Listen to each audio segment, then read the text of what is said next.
Good morning everyone. तो आज हम लोग पढ़ेंगे सेल मेम्ब्रेन, जिसे हम प्लाज्मा मेम्ब्रेन भी कहते हैं। और इससे पहले भी हमने ये पढ़ा हुआ है इससे पहले वाली क्लास में हमने पढ़ा था सेल मेम्ब्रेन, प्लाज्मा मेम्ब्रेन क्या होता है, कैसे होता है। लेकिन मैं आपको ये फिर से पढ़ा रही हूँ क्योंकि एक इमेज से आप लोगों को अच्छे से बेहतर समझ में आएगा। ठीक है, उससे भी आपको अच्छे से समझ में आता, लेकिन ये भी आपको एक इफेक्टिव मेथड है। मेरा तरीका है कि मैं आप लोगों को कुछ और अच्छे से पढ़ाऊँ ताकि आप लोग एकदम से समझ में आ जाए। ठीक है, तो आज हम क्या पढ़ेंगे, सेल मेम्ब्रेन के बारे में पढ़ेंगे, जो कि हमने पहले भी पढ़ा हुआ है, जिसे प्लाज्मा मेम्ब्रेन भी कहते हैं। सबसे पहले एक सिंपल क्वेश्चन है आप लोगों से, क्योंकि मैंने ये पहले पढ़ाया हुआ है।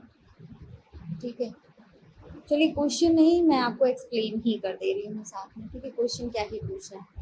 एक्सप्लेन करते हैं। अगर हमारा घर है, ठीक है, अगर हमारा घर है तो उसका एक गेट होता है। ठीक है, गेट डिसाइड करता है कि कौन अंदर आएगा, कौन बाहर जाएगा। बिल्कुल इसी तरह सेल मेम्ब्रेन सेल का गेट है। ठीक है, मैंने आपको पहली भी क्लास में बताया था। ठीक है, जिस तरीके से हमारे घर में गेट लगा होता है, ठीक है, उसी तरीके से सेल में भी गेट लगा होता है। कौन अंदर आएगा, कौन बाहर जाएगा, वो सेल मेम्ब्रेन डिसाइड करती है। ठीक है, ये सेल को प्रोटेक्ट करती हैं और कंट्रोल करती हैं। ठीक है, ये क्या करती हैं, सेल को प्रोटेक्ट करने का काम करती हैं और प्रोटेक्ट करने का भी काम करती हैं।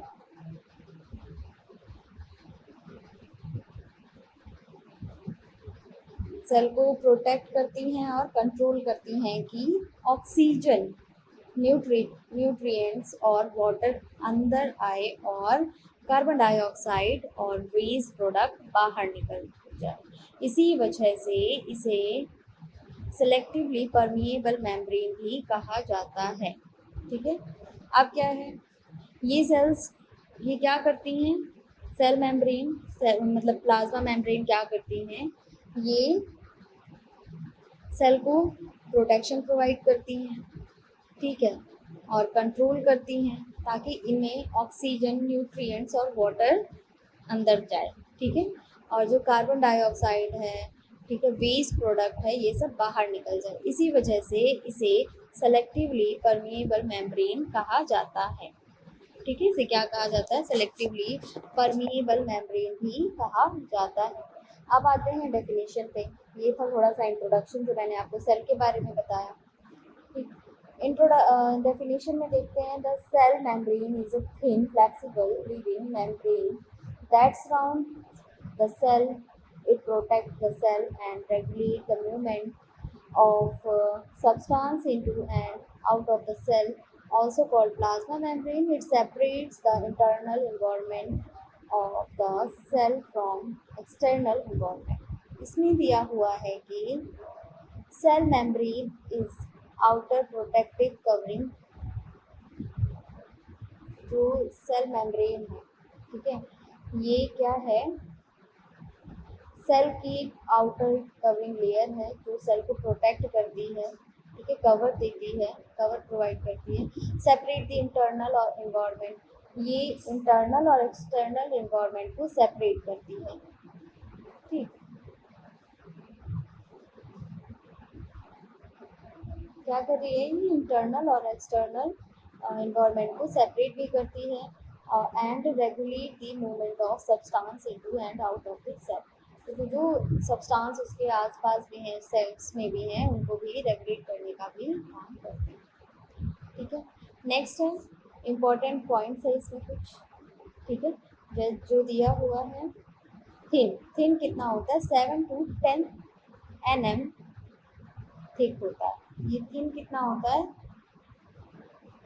7 to 10 nm थिक होता है। फ्लेक्सिबल होता है एंड इलास्टिक होता है। लिविंग मेम्ब्रेन होता है। सेलेक्टिवली परमिएबल होता है। प्रेजेंट इन ऑल सेल, ये सारे सेल्स में प्रेजेंट होता है। ठीक है, ये जो आपको स्क्रीन पे दिख रही है, ये आपकी सेल मेम्ब्रेन है। नेक्स्ट है आपका स्ट्रक्चर ऑफ सेल, ठीक है, स्ट्रक्चर, फ्लूइड, मोज़ाइक मॉडल, ठीक है, स्ट्रक्चर ऑफ सेल मेम्ब्रेन। तो ये क्या है, जैसा हम लोग जानते हैं सेल मेम्ब्रेन देखने में सिंपल लगती है, लेकिन एक्चुअली ये बहुत इंटेलिजेंट स्ट्रक्चर है। सेल मेम्ब्रेन कैसी देखने में बहुत सिंपल लगती है, लेकिन एक्चुअली में ये बहुत इंटेलिजेंट होती है,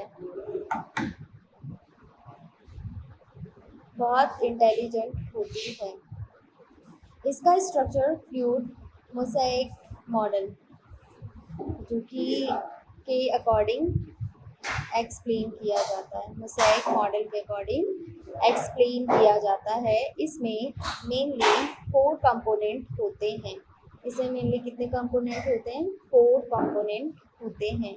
अब ये मोज़ाइक मॉडल जो है सिंगर एंड निकोलसन 1972 में इनके अकॉर्डिंग ये एक्सप्लेन किया जाता है, ठीक है।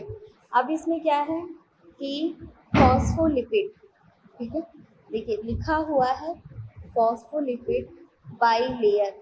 आप इस जो ये इमेज दी हुई है इसमें आप पढ़ सकते हैं क्या क्या चीज़ें हैं।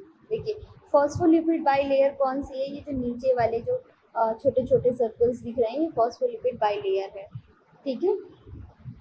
तो चलिए पढ़ते हैं, स्टार्ट करते हैं। फॉस्फोलिपिड बाइलेयर ये मेम्ब्रेन का मेन फ्रेमवर्क है। ये क्या है? ये मेम्ब्रेन का मेन फ्रेमवर्क है। हर फॉस्फोलिपिड 1-2 पार्ट होते हैं, ठीक है। हर फॉस्फोलिपिड के 2 पार्ट्स होते हैं। हर फॉस्फोलिपिड के कितने पार्ट्स होते हैं? 2 पार्ट्स होते हैं, form by 2 layer of phospholipid, ठीक है। पहला क्या? हाइड्रोफिलिक। पहला क्या है? हाइड्रोफिलिक हेड और हाइड्रोफोबिक टेल। हाइड्रोफिलिक टेल और हाइड्रोफोबिक टेल। अब इसमें क्या है हाइड्रोफोबिक और हाइड्रोफिलिक में? हाइड्रोफिलिक हेड मीन्स वाटर को अट्रैक्ट करता है। हाइड्रोफिलिक क्या करता है? वाटर को अट्रैक्ट करता है। आउटसाइड और साइटोप्लाज्म की साइड होता है, ठीक है। ये क्या होता है? आउटसाइड और साइटोप्लाज्म की साइड होता है, ठीक है। साइटोप्लाज्म की आउटसाइड पर ये होता है। नेक्स्ट है, देखो हाइड्रो मीन्स वाटर, याद रखने का तरीका बता रही हूँ मैं आप लोगों को। हाइड्रो मीन्स वाटर, ठीक है, और philic means loving. Philic means loving, यानी कि हाइड्रोफिलिक मीन्स क्या होता है? वाटर को अटैच करता है, ठीक है, वो वाटर को पसंद करती है एक तरीके से देखा जाए, ठीक है। नेक्स्ट है hydrophobic tell. Hydrophobic tell means water को अवॉइड करता है। क्या करता है? वाटर को अवॉइड करता है। नेक्स्ट है दोनों टेल्स बीच में फेस करती हैं। दोनों टेल्स कैसे करती हैं? एक दूसरे के बीच में करती हैं। दोनों टेल्स बीच में फेस कर लेती हैं, ठीक है। अब इसको भी याद रखने का तरीका है। Hydro means water, phobic means fear, ठीक है, फोबिक मीन्स फियर। इसी अरेंजमेंट की वजह से मेम्ब्रेन एक स्ट्रॉन्ग बैरियर बनती है। क्या हो गया इसकी वजह से? इसी अरेंजमेंट की वजह से मेम्ब्रेन एक स्ट्रॉन्ग बैरियर बनती है या फिर बनाती है, ठीक। नेक्स्ट आता है हमारा प्रोटीन। अब प्रोटीन में क्या है? प्रोटीन ये मेम्ब्रेन को कंप्लीटली क्रॉस करते हैं। ये क्या करते हैं? मेम्ब्रेन को कंप्लीटली क्रॉस करते हैं। अब इसमें दिया हुआ है integral protein embedded in the bilayer from channels, carriers, pumps, ठीक है। अब जैसे इसमें चैनल्स, कैरियर, पम्प्स और रिसेप्टर्स हैं, ठीक है। अब एग्जाम्पल में ले लेते हैं ग्लूकोज ट्रांसपोर्ट, ठीक है, ग्लूकोज ट्रांसपोर्टर, ठीक है। नेक्स्ट है हमारा पेरिफेरल, इसी में ही है पेरिफेरल प्रोटीन। पेरिफेरल प्रोटीन ये सिर्फ सरफेस पर अटैच्ड होते हैं। ये कहाँ पर अटैच होते हैं? ये सिर्फ सरफेस पर अटैच होते हैं और इनका function cell shape enzyme activity और सिग्नलिंग करना, ठीक है, ये इनके फंक्शन हैं। नेक्स्ट है हमारा कार्बोहाइड्रेट। कार्बोहाइड्रेट ये मेम्ब्रेन के आउटर सरफेस पर होते हैं। कहाँ पर होते हैं? ये मेम्ब्रेन के आउटर सरफेस पर होते हैं। प्रोटीन प्लस कार्बोहाइड्रेट, ठीक है, protein plus carbohydrate and glycolipids, ठीक है, लिपिड प्लस कार्बोहाइड्रेट, ठीक है। Glycoprotein means protein plus carbohydrate, glycolipid means lipid plus carbohydrate. और इनके फंक्शन क्या है? सेल रिकॉग्निशन करना, इम्यून रिस्पॉन्स और सेल कम्युनिकेशन करना इनका फंक्शन है। एग्जाम्पल जैसे ब्लड ग्रुप, एंटीजेंस, ठीक है। नेक्स्ट है कोलेस्ट्रॉल। कोलेस्ट्रॉल में क्या है? फॉस्फोलिपिड के बीच में प्रेजेंट होता है। फॉस्फोलिपिड के बीच में प्रेजेंट होता है क्या? कोलेस्ट्रॉल फॉस्फोलिपिड के बीच में प्रेजेंट होता है। इसका फंक्शन क्या है? मेम्ब्रेन को स्टेबल बनाता है। ये क्या करता है? मेम्ब्रेन को स्टेबल बनाता है, ज़्यादा हार्ड या ज़्यादा फ्लूइड होने से प्रिवेंट करता है, ठीक है, ज़्यादा हार्ड या ज़्यादा फ्लूइड होने से ये प्रिवेंट करता है। नेक्स्ट है मेम्ब्रेन फ्लूइडिटी मेंटेन करता है। और क्या करता है? मेम्ब्रेन फ्लूइडिटी को भी कंट्रोल करता है। इसके बाद आपका फंक्शंस ऑफ सेल, ठीक है, function of cells membrane. Function of cell membrane में क्या है?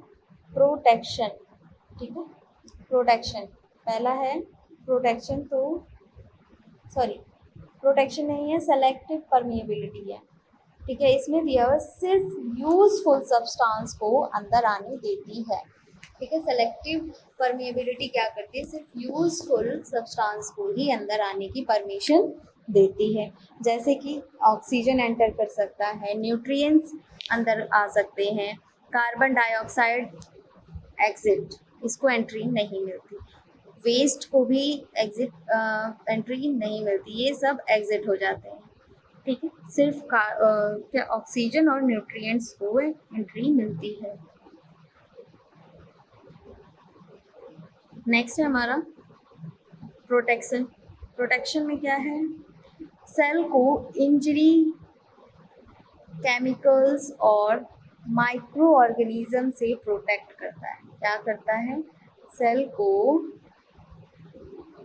इंजरी, केमिकल्स और माइक्रो ऑर्गेनिज्म से प्रोटेक्ट करता है। कौन कर रहा है? सेल मेम्ब्रेन कर रहा है। जैसे घर की बाउंड्री वॉल घर को प्रोटेक्ट करती है, वैसे ही सेल मेम्ब्रेन सेल को प्रोटेक्ट करने का काम करते हैं, ठीक है। नेक्स्ट है हमारा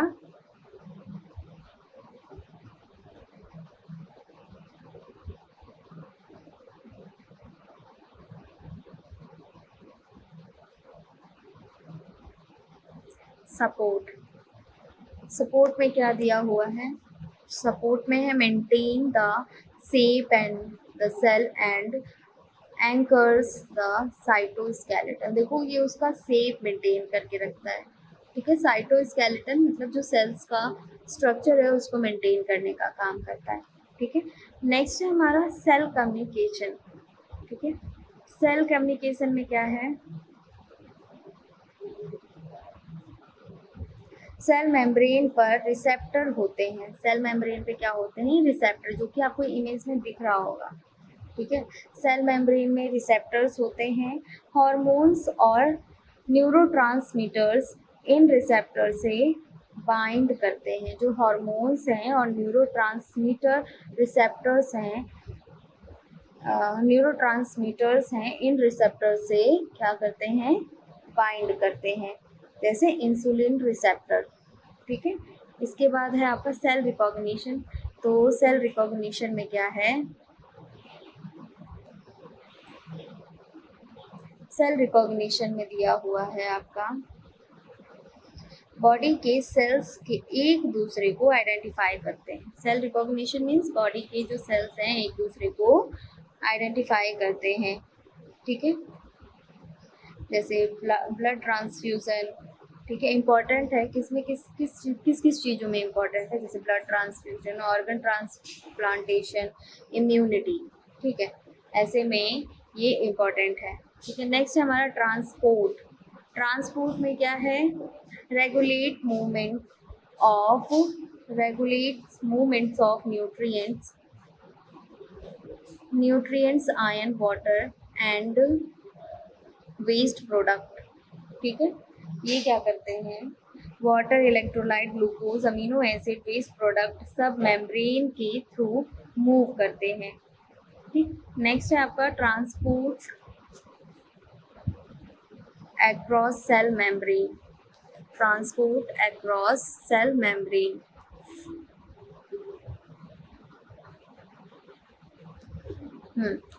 ट्रांसपोर्ट अक्रॉस सेल मेम्ब्रेन में दिया हुआ है।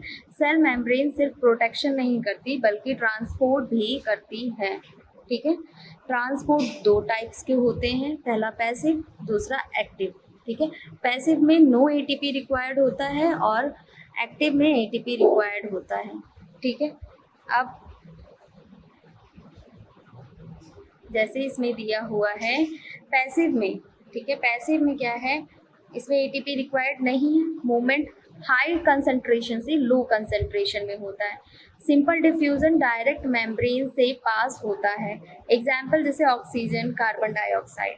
फैसिलिटेटेड डिफ्यूजन प्रोटीन चैनल की हेल्प से होता है, प्रोटीन चैनल की हेल्प से होता है, एटीपी नहीं लगती।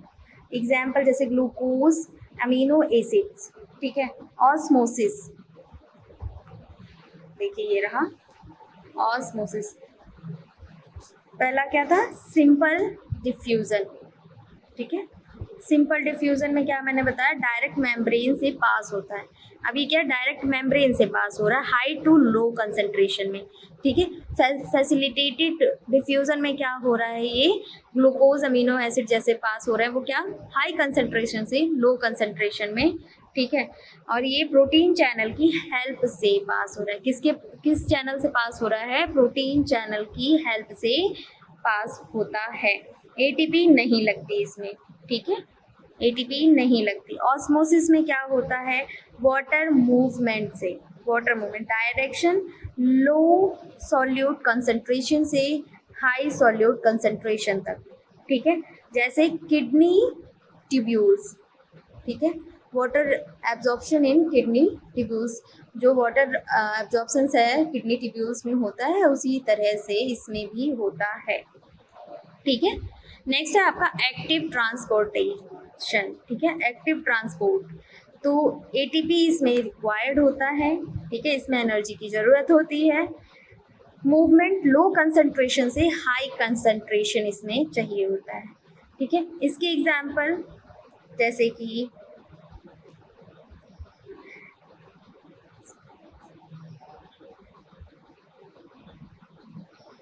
uses the energy stored in ions gradient created by primary active transport. First इसमें co-transport, symport both move in same direction, ये कैसे सेम डायरेक्शन में मूव करते हैं। ठीक है, अब जैसे इसमें दिया सोडियम बाहर आता है, पोटेशियम अंदर जाता है। ठीक है, सोडियम क्या आ रहा है, बाहर आ रहा है, पोटेशियम अंदर जा रहा है। ये नर्व इम्पल्स और मसल कॉन्ट्रैक्शन के लिए बहुत इम्पोर्टेंट होता है।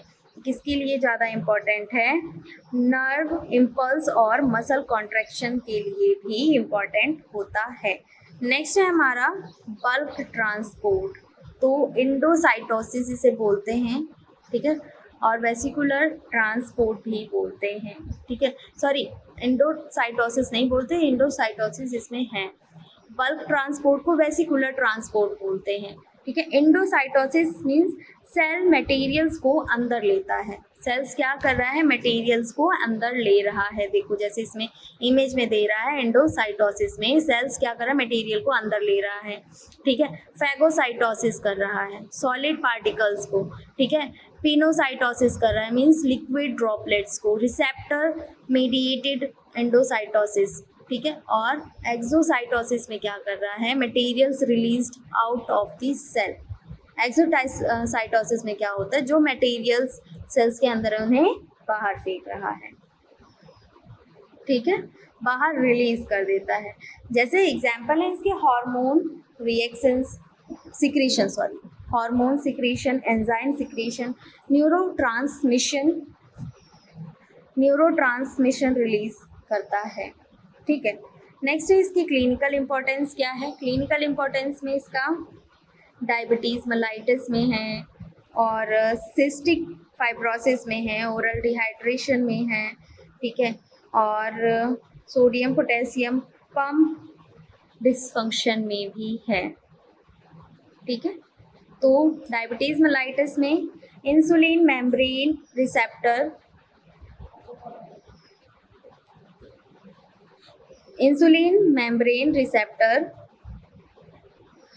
पर बाइंड करता है। क्या करता है, इंसुलिन मेम्ब्रेन रिसेप्टर पर बाइंड करता है, और ये डायबिटीज़ मेलाइटिस की कंडीशन में हो रहा है, ठीक है। क्लिनिकल इंपॉर्टेंस में मैं आपको बता रही हूँ। सिस्टिक फाइब्रोसिस में क्या होता है, क्लोराइड चैनल डिफेक्ट की वजह से मेम्ब्रेन ट्रांसपोर्ट डिस्टर्ब हो जाता है, ठीक है। और ओरल रिहाइड्रेशन सॉल्यूशन, ठीक है, ORS इंटेस्टाइन में सोडियम ग्लूकोज को ट्रांसपोर्ट की हेल्प से वाटर एब्जॉर्प्शन बढ़ाता है, ठीक है। को ट्रांसपोर्ट की हेल्प से वाटर एब्जॉर्प्शन को इंक्रीज कर देता है। Sodium potassium pump dysfunction nerve और मसल फंक्शन अफेक्ट हो सकती हैं, ठीक है। नर्व और मसल फंक्शन भी अफेक्ट हो सकती हैं। नेक्स्ट इसमें